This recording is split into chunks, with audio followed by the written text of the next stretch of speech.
అందరికీ నమస్కారం. నా పేరు రమ. 'రావణ్ చెరలో సీత' 19వ భాగం. రచయిత నాని గారు. ఫ్రెండ్స్, కథ చదవడం స్టార్ట్ చేసిన వెంటనే వీడియోకి ఒక లైక్ చేయండి. కథ హైప్ చేయండి. వైషు మీద ప్రేమ లేనప్పుడు ఎవరి కోసం చేస్తున్నాడు ఇదంతా? ముక్కు మొహం తెలియని వైషు కోసం ప్రాణాల్ని సైతం రిస్క్‌లో పెట్టాల్సిన అవసరం ఏముంది? ఎందుకోసం చేస్తున్నాడని చూస్తూ ఉంటే బోర్డు మధ్యలో ఒక చిన్న పేపర్ ఎగురుతూ ఉంటే దాని కింద 'తొలి అడుగు' అని కనపడుతుంది. రోహిత్ వెంటనే దాన్ని తీసి చూడగానే దాని మీద 'తొలి అడుగు దేవమ్మ నీ కోసం మొదలుపెట్టిన ఈ యుద్ధం' అని రాసి ఉంది. దేవమ్మ అంటే ఎవరు? అక్కడ రోహిత్ అంతా చూశాడు కానీ తనకి ఇంకొక విషయం ఎక్కడా కనపడలేదు. రోహిత్ మనసులో వైషుకి చిన్న ఆపద వస్తుందంటేనే వాళ్ళని చంపుకుంటూ పోతున్న రావణ్ మల్లికని ఎందుకు చంపకుండా వదిలేశాడు? అది కూడా తను రాక్షసి అని తెలిసినా కూడా ఇంకా ఎందుకు తనని ప్రాణాలతో ఉంచుతున్నాడు?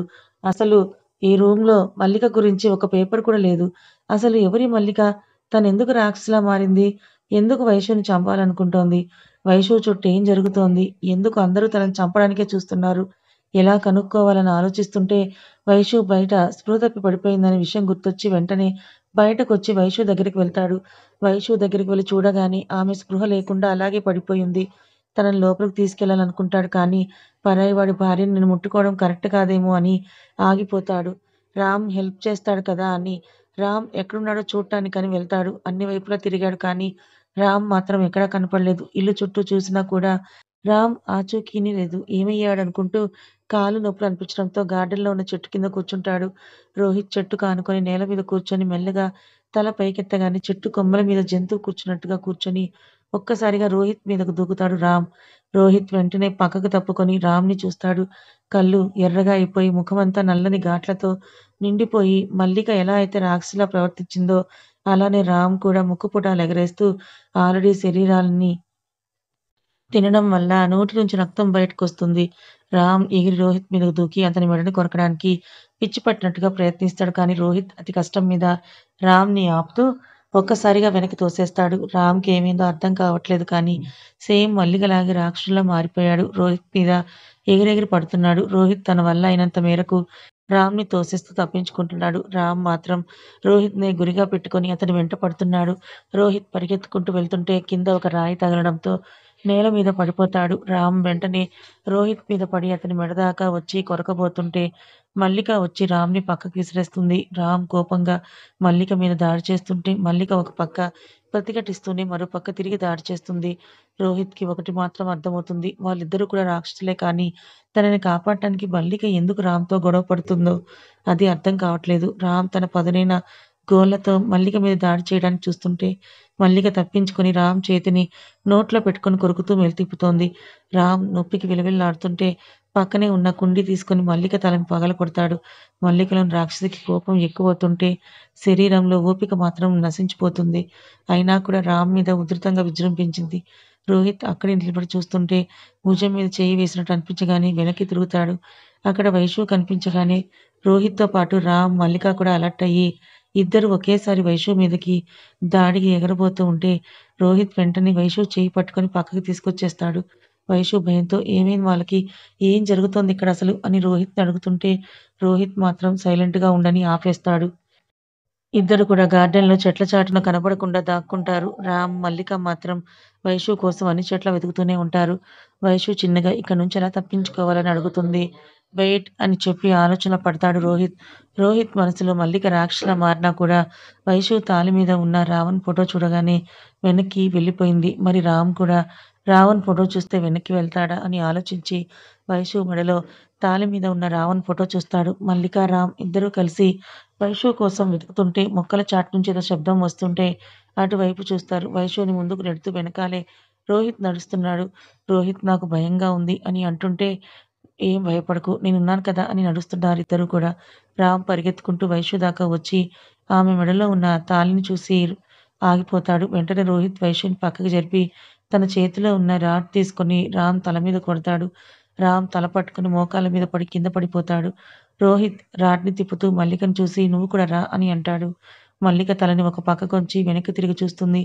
చనిపోయిన రౌడీలంతా కూడా కళ్ళు తెరిచి జంతువుల మాదిరిగా కూర్చొని లేచి వైషు మీద దాడి చేయడం కోసం పరిగెత్తుకుంటూ వస్తుంటారు. రోహిత్ షాక్ అయినా కూడా ఇంక చేసేదేం లేక రాడ్‌ని గట్టిగా పట్టుకొని వైషు వాళ్ళకి కావాల్సింది నువ్వే. వాళ్ళ దగ్గరికి రాగానే నేను ఆపుతాను. ఆ గ్యాప్‌లో నువ్వు ఇటు బయటకు పరిగెత్తుకుంటూ వెళ్ళిపో అని అంటాడు. కానీ రోహిత్ వాళ్ళంతా రాక్షసుల్లా ఉన్నారు. నిన్నేమైనా చేస్తారేమో! రోహిత్ గట్టిగా ఊపిరి పీల్చుకొని ఏదైతే అదయ్యింది. ఇక్కడ గురించి ఆలోచించకుండా నువ్వు బయటకు వెళ్ళిపో అని చెప్పి వాళ్ళ మీదకు వెళ్తాడు. ఆ టైంలో కూడా తన కోసం అంత చేస్తున్న రోహిత్‌ని చూసి గుండెల్లో గిల్టీ ఫీలింగ్‌తో బయటకు పరిగెత్తుంది. రోహిత్ పరిగెత్తుకుంటూ వెళ్లి రాడ్‌తో ఆ రాక్షసుల మీద విరుచుకుపడ్డాడు. వాళ్ళు రోహిత్‌ని దాటి వైసు కోసం ముందుకు వెళ్ళడానికి చూస్తుంటే రోహిత్ ఎవరిని బయటకు వెళ్ళనివ్వకుండా ఆపేస్తున్నాడు. ఉండే కొద్దీ ఇంకా ఎక్కువ మందే వస్తుంటే వీళ్ళందరిని ఎలా ఆపాలో అర్థం కాక ఒక పక్క వాళ్ళని ఆపుతూనే మరో పక్క ఏదైనా మార్గం దొరుకుతుందేమో అని చూస్తున్నాడు. అంతలోనే అమ్మా! అనే అరుపు వెనక నుంచి వినపడడంతో రోహిత్ వెనక్కి తిరిగి చూడగానే గేట్ దగ్గర వైషు జుట్టు పట్టుకొని ముక్కుపుటాలెగరేస్తూ తగిలిన దెబ్బతోనే నిలబడి ఉన్నాడు రామ్. వైషు నొప్పితో బాధపడుతుంటే రోహిత్ ఆమె దగ్గరకు వెళ్ళబోతుంటే అతని మీద పడి ఆ రౌడీలంతా కూడా పట్టుకొని ఆపేశారు.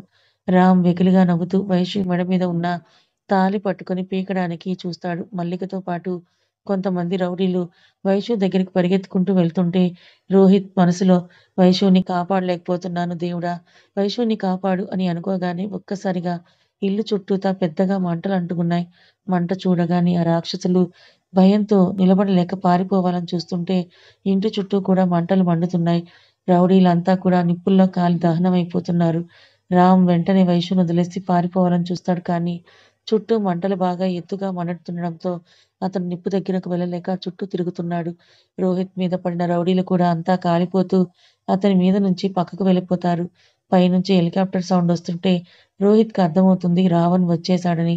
హెలికాప్టర్ కిందకి దిగగానే అందులో నుంచి రావణ్ కనబడగానే వైషుకి, రోహిత్‌కి కొండంత ధైర్యం వస్తుంటే మల్లికకి, రామ్‌కి భయంతో పారిపోవాలని చూస్తారు.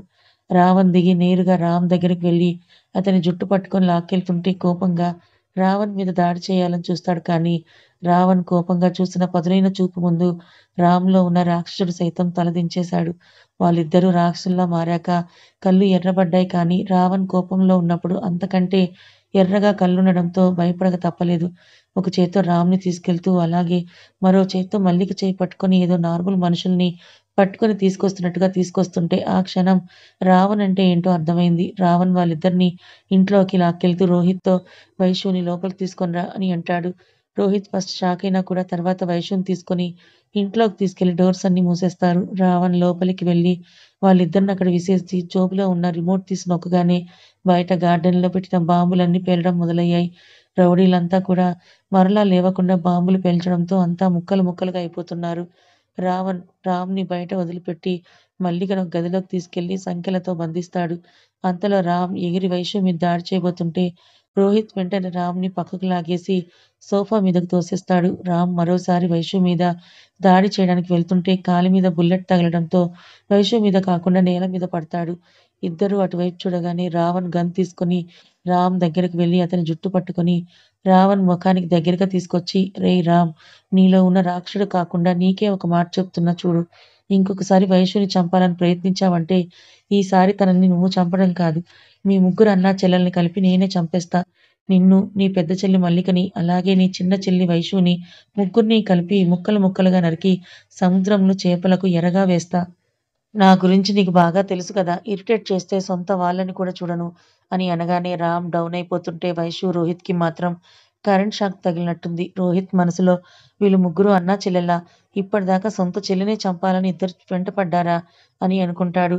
గమనిక మల్లిక మరియు రామ్ అన్నా చెల్లెళ్ళే అయినా గొడవ పడ్డారంటే వాళ్ళిద్దరూ కూడా రాక్షసుల్లా మారారు కాబట్టి గొడవ పడ్డారు. ఎందుకంటే వారి హృదయం వాళ్ళ కంట్రోల్‌లో ఉండదు కాబట్టి. రావణ్ రామ్‌ని తీసుకెళ్లి రూమ్‌లో పడేసి తనని కూడా సంకెళ్లతో కట్టి పడేస్తాడు. డాక్టర్‌కి కాల్ చేసి విషయం చెప్పి వెంటనే ఇంటికి రమ్మని చెప్తాడు. రావణ్ బయటకొచ్చి ఇద్దరిని చూసి ఏంటి ఇంకా ఇక్కడే ఉన్నారు? మీ ఇద్దరి మాటలు అయిపోయాయి కదా! ఎవరి రూమ్‌కి వాళ్ళు ఇంకా వెళ్ళండి. వైషు ఏదో మాట్లాడబోతూ ఉంటే రావణ్ సీరియస్‌గా వెళ్ళమన్నాను కదా! అని అనగానే వైషు సైలెంట్ అయిపోయి అక్కడి నుంచి తన రూమ్‌కి వెళ్ళిపోతుంది. రావణ్ సోఫాలో అలాగే కూర్చొని తల వెనక్కి వాల్చుకుంటుంటే రోహిత్ ఇంకా కదలకపోవడం చూసి నీకేమైనా బొట్టు పెట్టి చెప్పాలా అని అడుగుతాడు రావణ్. రోహిత్ సూటిగా నిన్నొకటి అడగొచ్చా అని అడుగుతాడు. రావణ్ కళ్ళు మూసుకొని నువ్వు ఇక్కడే ఉన్నావని తెలిసి కూడా నిన్ను ఎందుకు చంపలేదనా అని అంటాడు. తన మనసులో అనుకున్నది అడిగినందుకు షాక్ అయినా కూడా రావణ్ తెలివి గురించి అర్థమైంది కాబట్టి, ఆ! అవును అని అంటాడు. మనుషుల్ని చంపడానికి నాకొక రీజన్ ఉంటుంది. నేను మనుషుల్ని మాత్రమే చంపుతాను. మంచోళ్ళని కాదు అంటాడు రావణ్. అంటే నీ ఉద్దేశంలో నేను మంచోడిని అనా? అడుగుతాడు రోహిత్. నిన్న నైట్ నీ గురించి డప్పు కొట్టింది సరిపోలేదా? ఇప్పుడు నేను కూడా వాయించాలా? అంటాడు రావణ్. అలా అని కాదు. వైశ్య కోసం ఎవరైనా ఇంట్లోకి అడుగుపెడితే చంపేస్తావు కదా! నేనొచ్చి ఇన్ని డేస్ అయినా ఎందుకేం చేయలేదు అని అంటాడు రోహిత్. ఫస్ట్ ఆఫ్ ఆల్ నువ్వు తనని వైషు అనడం ఆపేయ్. తనిప్పుడు నీ భార్య కాదు. ఈ రావణ్ భార్య. అది గుర్తుపెట్టుకొని వైష్ణవి అనో, లేదా మేడం అనో పిలువు. అర్థమైందే అనుకుంటున్నా అని అంటాడు రావణ్. రోహిత్ తన మనసులో వీడికి జెలసీ కూడా ఉందా అని అనుకుని, సరే అని చెప్పి ఎటు వెళ్ళాలో తెలియక చూసుకుంటుంటాడు. ఇదేమీ చిన్న ఇల్లు కాదు. రావణ్ కోట. ఇక్కడ చాలానే రూమ్స్ ఉంటాయి. ఏదో ఒక రూమ్‌లోకి వెళ్ళు. నా ఎదురుగా ఉండి ఇరిటేట్ చెయ్యకు అని అంటాడు రావణ్. రోహిత్ సైలెంట్‌గా పైకి వెళ్తుంటే రావణ్ ఉండనిచ్చాను కదా! నీ వైషుకి ప్రతిసారి కంటపడి తనని బాధపెడితే నువ్వు కాపాడిన మల్లిక చేత్తోనే నీ ప్రాణాలు తీపిస్తా జాగ్రత్త. అండ్ వన్ మోర్ థింగ్ మొగుడికి భార్య మీద ప్రేమ ఉన్నా, లేకపోయినా బాధ్యత అయితే ఖచ్చితంగా ఉంటుంది. అది ఒక్కోసారి జెలసీలా కనిపించొచ్చు. But Vaishu is my wife. Stay distance with her అని అంటాడు. మొత్తం విన్నాక రోహిత్ సైలెంట్‌గా పైకి వెళ్ళిపోతాడు. రావణ్ తలంతా నొప్పిగా అనిపిస్తుంటే వెనక్కి వాల్చుకొని కూర్చుంటాడు. కానీ కళ్ళు మూసుకున్నా కూడా అబ్బాజాన్ గారే కనపడుతుంటే ఒక పక్క కోపం, మరో పక్క బాధ తన్నుకొస్తున్నాయి. అనాథగా ఉన్న రావణ్‌ని సొంత కొడుకు కంటే ఎక్కువగా చూసుకొని ఈరోజు తన వల్లే ప్రాణాలు పోగొట్టుకోవడంతో కళ్ళల్లో నుంచి నీళ్లు జారుతున్నాయి. ఆ సిట్యుయేషన్‌లో తన 10 ఏళ్ల వయసప్పుడు అబ్బాజాన్ చెప్పిన ఒకే ఒక మాట గుర్తుకొస్తుంది. బేటా మనిషికి నవరసాలనేవి ఉంటాయి. అవేంటో నీకు ఈ వయసుకి అర్థం కాకపోవచ్చు. కానీ నువ్వు అర్థం చేసుకోవాలి. నీ వయసుకు మించిన దాన్ని నువ్వు తెలుసుకున్నప్పుడే అందరిని నీ గుప్పెట్లో పెట్టుకోగలవు. ప్రేమ, నవ్వు, దయ, కోపం, ధైర్యం, భయం, బీభత్సం, ఆశ్చర్యం, ప్రశాంతం. ఈ 9 భావాలు ప్రతి మనిషిలో కలుగుతాయి. ఒక్కటి గుర్తుపెట్టుకో బేటా! ఈ 9లో అత్యంత ప్రమాదకరమైన ఫీలింగ్ ఏంటో తెలుసా? రావణ్ ఏంటి బాబా అని అడుగుతాడు. బాధ అని అబ్బాజాన్ అంటాడు. రావణ్ అబ్బాజాన్ వైపు చూస్తుంటే అబ్బాజాన్ సీరియస్‌గా ఏ రోజైతే నువ్వు నీ బాధని వేరే మనిషికి పంచుకోవాలని ఆశపడతావో ఆ రోజే నీ పతనం మొదలైనట్టు అని అంటాడు. అది ఎలా బాబా? అడుగుతాడు రావణ్. ఈ భూమి మీద ప్రమాదకరమైనది ప్రకృతో, మృగాలో, జంతువులో కాదు. ఒక మనిషి అన్నిటికంటే ప్రమాదకరమైన వాడు. నువ్వు నీ బాధని వేరొక మనిషి దగ్గర చూపిస్తున్నావంటే ఆ మనిషి ముందు నువ్వు ఒక ఎమోషనల్ ఫూల్‌వయిపోతావు. నీకెంత బాధ వస్తే అంత కఠినంగా నీ మనసును మార్చుకో. ఈ లోకంలో గెలిచిన వాళ్ళందరూ కూడా ఏదో ఒక సందర్భంలో మనసు రాయిని చేసుకున్న వాళ్ళే. నువ్వు కూడా నీ మనసుని బండరాయి చేసుకుంటేనే ఈ లోకాన్ని నువ్వు గెలవగలవు.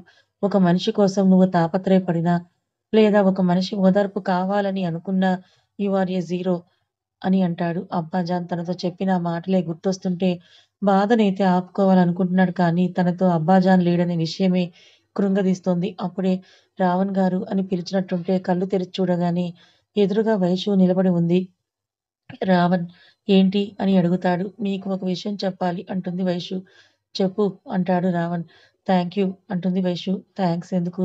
మా ఫ్రెండ్స్ అందరిని అలాగే మా నాన్నని తీసుకొచ్చి నాకు సర్ప్రైజ్ ఇచ్చినందుకు. అలా అనుకుంటే ఇంత గందరగోళం జరిగింది కూడా నా వల్లే గదా! అంటాడు రావణ్. ఏం జరిగినా నన్ను కాపాడడానికి మీరున్నారు కదా! అంటుంది వైషు. ఆ మాట వినగానే తన మనసులో ఒకటే బాధ. ఏవేవో దృశ్యాలు కళ్ళ ఎదురుగా మెదులుతూ ఉంటే అందులో నుంచి నువ్వేం చేసినా నన్ను కాపాడటం నీ వల్ల కాదని ఒక స్వరం కళ్ళకు కట్టినట్టు కనిపిస్తుంది. రావణ్ మనసంతా భారంగా మారిపోతుంది. రావణ్ సరే చెప్పావు కదా! ఇంక లోపలికి వెళ్లి పడుకో అని అంటాడు. మీరు ఏమనుకోనంటే ఒకటి అడగొచ్చా? అని అంటుంది వైషు. ఏంటి? ఒకసారి బయటకు వెళ్దామా? అని అడుగుతుంది. తను మల్లిక గురించి అడుగుతుందనుకున్నాడు కానీ, ఇలా అడిగేసరికి కొంచెం స్ట్రేంజ్‌గా అనిపిస్తుంది రావణ్‌కి. ఇప్పుడు బయటకు వెళ్ళాలా? అని అడుగుతాడు రావణ్. ఆ! అంటుంది వైషు. రావణ్ చుట్టూ చూసి ఇక్కడింత బీభత్సం జరిగిన తర్వాత కూడా బయటకు వెళ్ళాలని అడుగుతున్నావా? ఆ! అని అంటుంది. ఖచ్చితంగా బయటకు వెళ్ళాలా? అంటాడు మళ్ళీ రావణ్. ఆ! అంటుంది వైషు. అది తప్ప నోట్లో నుంచి ఇంకోటి రాదా? అంటాడు రావణ్. హుహు. అని అంటుంది వైషు. ఓహ్ గాడ్! అని అనుకుని పద వెళ్దామని ఇద్దరు బయటికి వెళ్తారు.